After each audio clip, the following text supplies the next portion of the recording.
Hey everybody, it's Ryan. Welcome back to How Farms Work.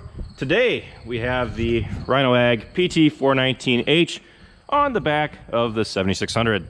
So as you might be able to see, we have a couple broken tines I gotta fix before we head out.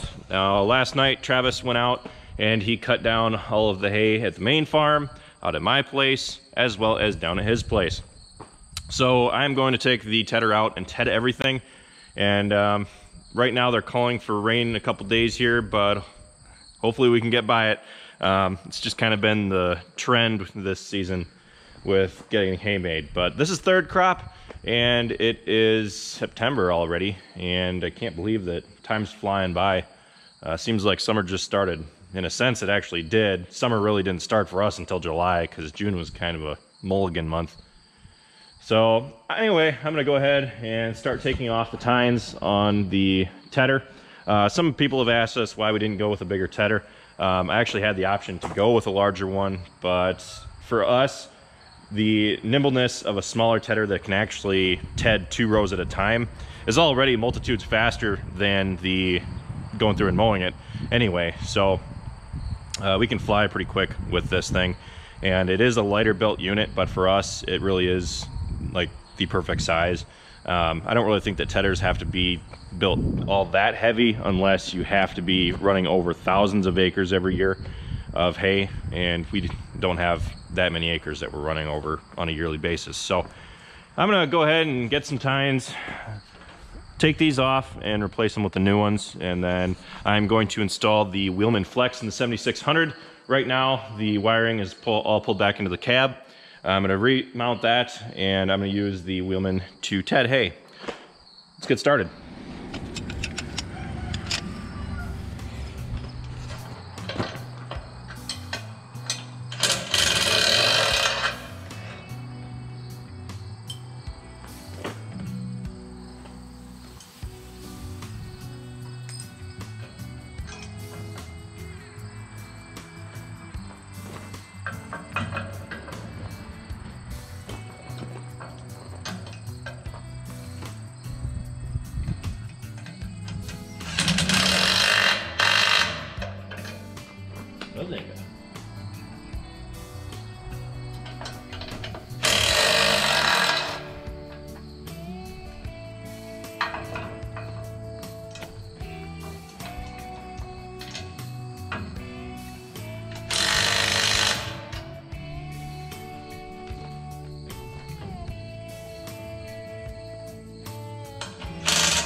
This time went and pulled a Houdini on us.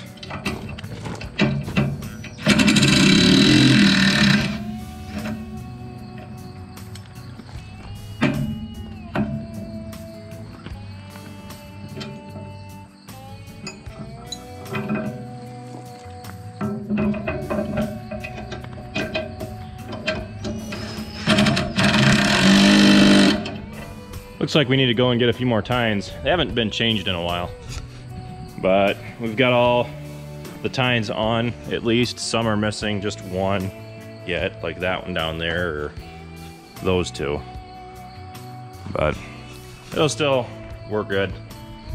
So now I'm going to install the Wheelman Flex back onto the 7600. It's gonna be real quick. All I gotta do is put the globe up on top and install the unit.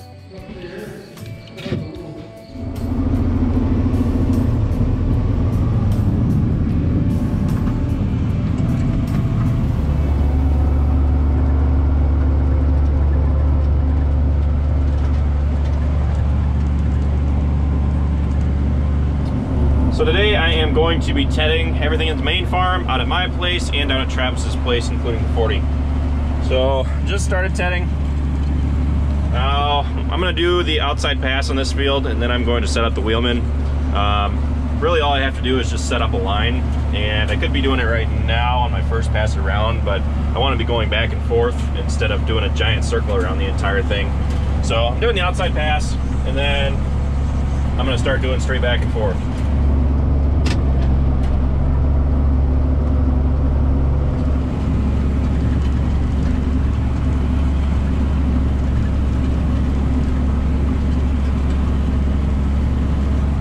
We've actually got what seems to be a pretty decent third crop.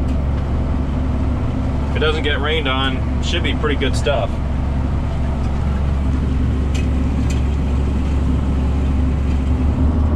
So I'm going to try the wheelman out on the tedder. Right now I'm recording my first contour pass, which this is nice, easy going.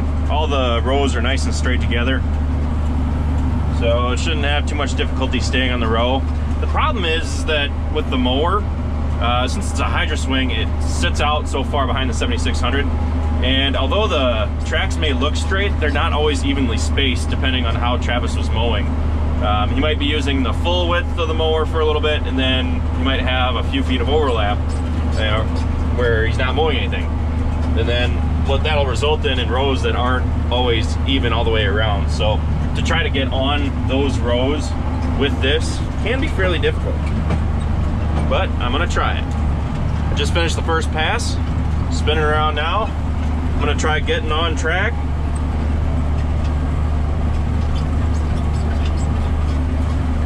And now I'm engaging the auto steering.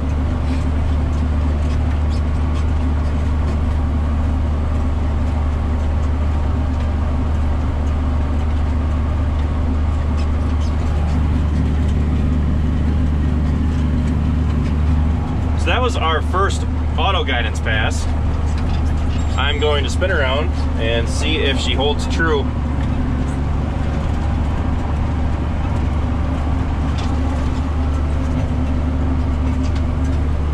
Engage auto steering.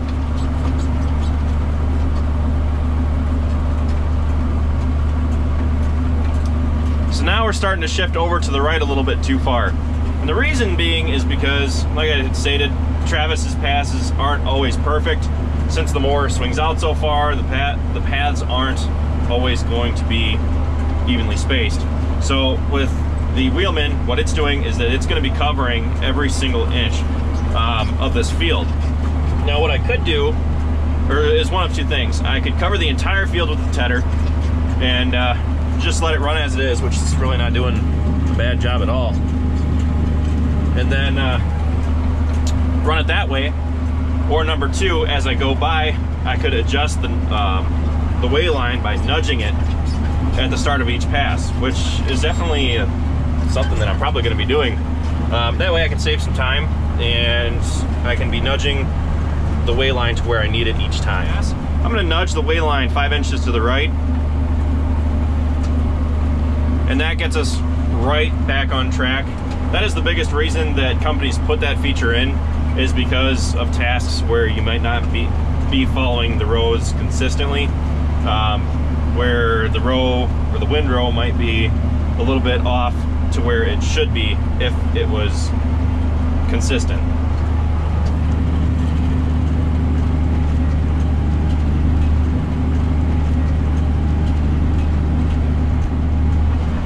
Just finished the main farm, so what do you say we head out to my place and start tedding out there?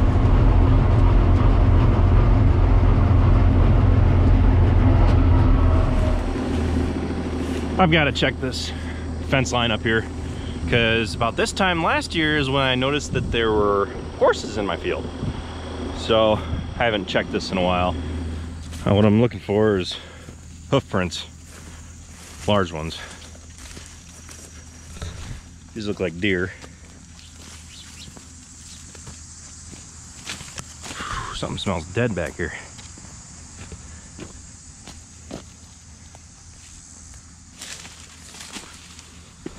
Lots of hoof prints.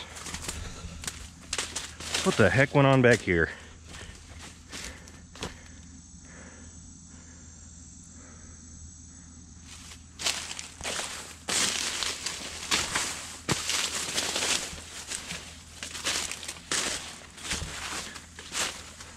Looks like a frickin' bomb went off here.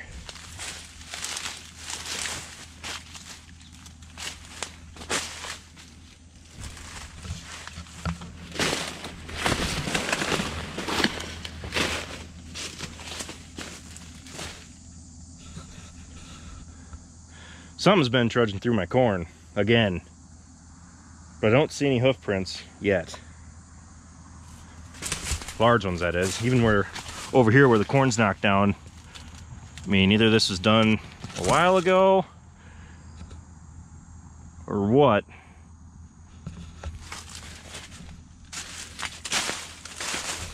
Time to go check the fence. I don't see any ears half-eaten.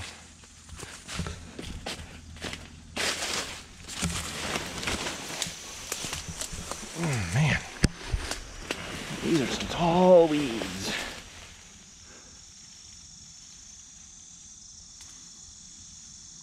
I mean, the fence looks good.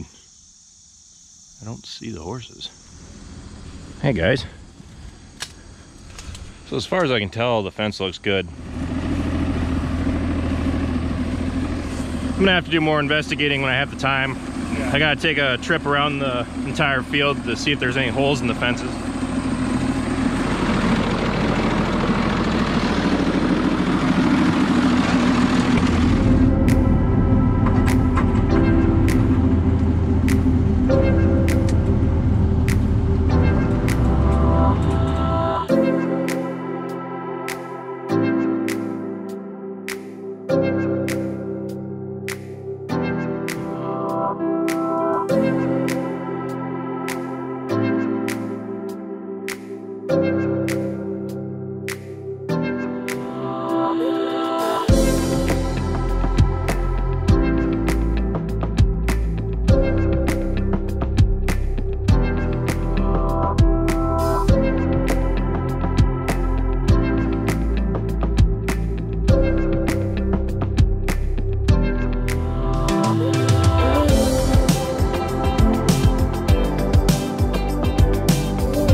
I left the camera brace for the drone on the front weights of the tractor.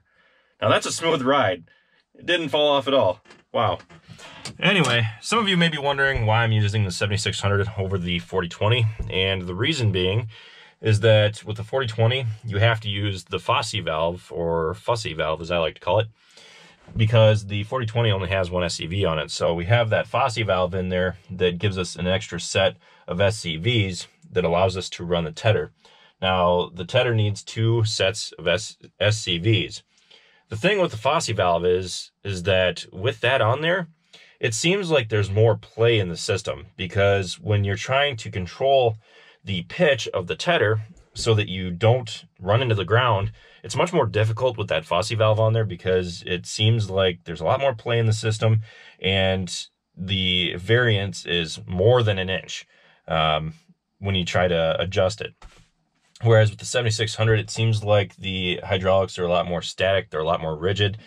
It seems like you can make more fine adjustments with the 7600 than you can with the 4020, which is why I think that the tedder is actually a better fit for the 7600, because it doesn't have that Fosse valve on there, which is a big reason why we use the 7600 to TED a lot of the time. I know that the 7600 is way bigger than what the tedder requires. However, it's very easy to just run them into the ground with the 40-20 because of that play. So it looks like I had another tine break off back there. I gotta order some more.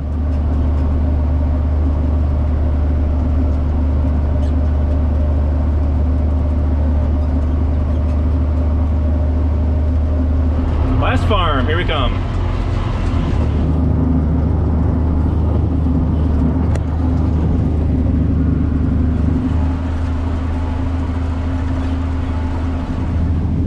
So I just finished tedding. I'm gonna pack up, head back to the farm.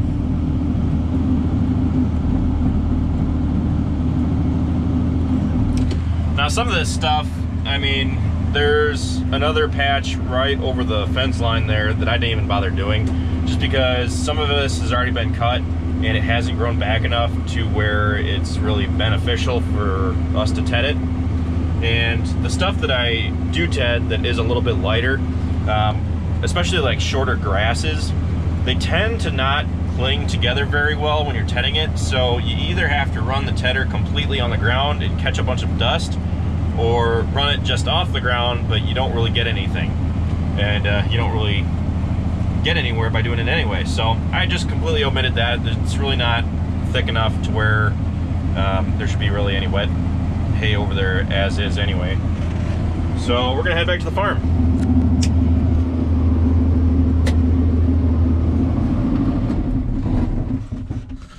So the wheelman worked pretty good on the larger contours out at my place and in the large square patch out here. However, I couldn't use it down in the waterways at Travis's place just because the rows were too narrow. I was really only doing like one pass because we have like 25-foot waterways. So you couldn't set up a second pass to be able to use the wheelman. However, out at my place, it worked great. That nudge feature really comes in handy for tasks like this, where you aren't exactly following the same path every single time and you need to move it a little bit because of the width issue with the mower.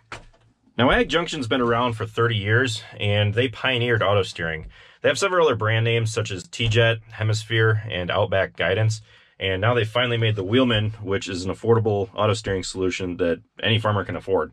If you're interested in Wheelman, go to the link down in the description and enter the code SEPTEMBERKISTER50 to get $50 off of your order. I highly recommend Wheelman. It's been really nice to have in the 7600, especially when I need to multitask, like when I am making my videos. Coming up in our future videos, we have more mowing hay, tedding, raking, and baling coming up.